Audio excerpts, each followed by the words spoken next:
pun kata dak ikut bandar aku, kereta aku. Maka gitu jugalah dengan penciptaan Allah apa saja atas muka bumi.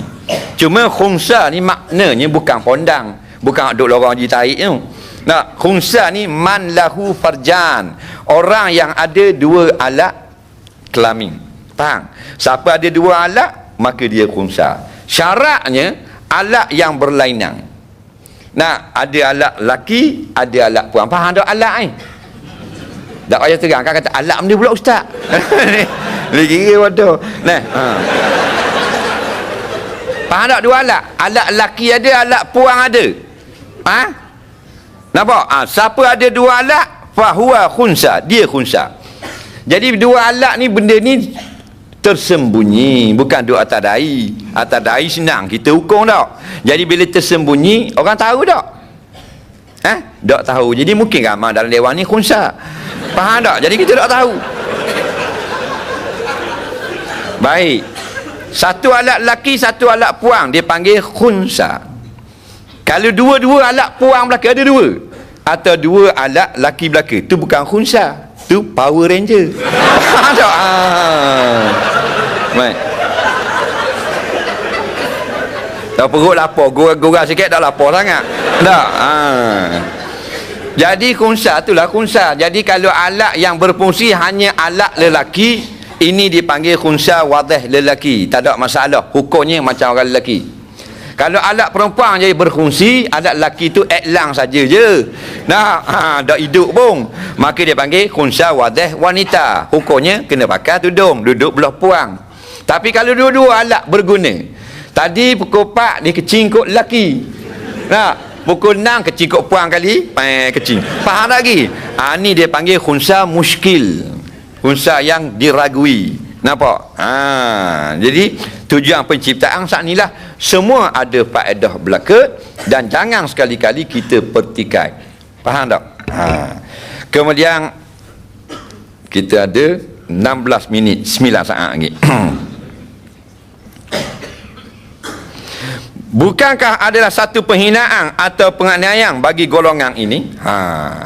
Jadi bila dia khunsa, adakah dikira Allah menghina makhluk ni? La ilaha illallah, mana ada hina. Yang hina Allah ke manusia? Baik, khunsa ada dua alat. Adakah dia dihina kerana dia ada dua alat, atau dia pun buat perangai-perangai yang tidak baik? Cuba jawab. Jadi kalau kerana Allah jadi dia begitu, kita hina, haram. Tapi kalau dia buat akhlak yang tidak sopan, orang hina, tidak haram. Faham tak? Dia pergi pakai pelik-pelik, nega lorong pula. Nak umpamanya hak tu nak jadi puang-puang, nak jadi lelaki, hak tu Allah buat ke dia buat? Dia buat. Bila dia buat, orang kutuk dia, dia yang buka fitnah. Nampak? Jadi kalau semata-mata kejadian, tak boleh hina orang. Sebab tu tak boleh hina batang tubuh Fir'aun. Yang kita kutuk laknat adalah perangai dia. Faham?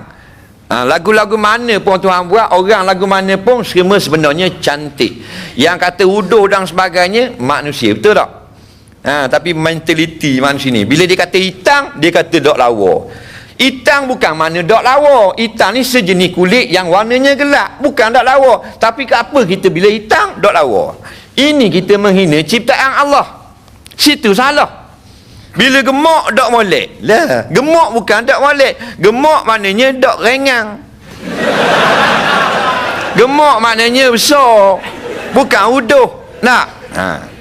Macam orang puang ni, kalau kita tengok di Afrika, hitam-hitam lah Afrika tau. Macam-macam tribe, macam-macam suku kaum ada.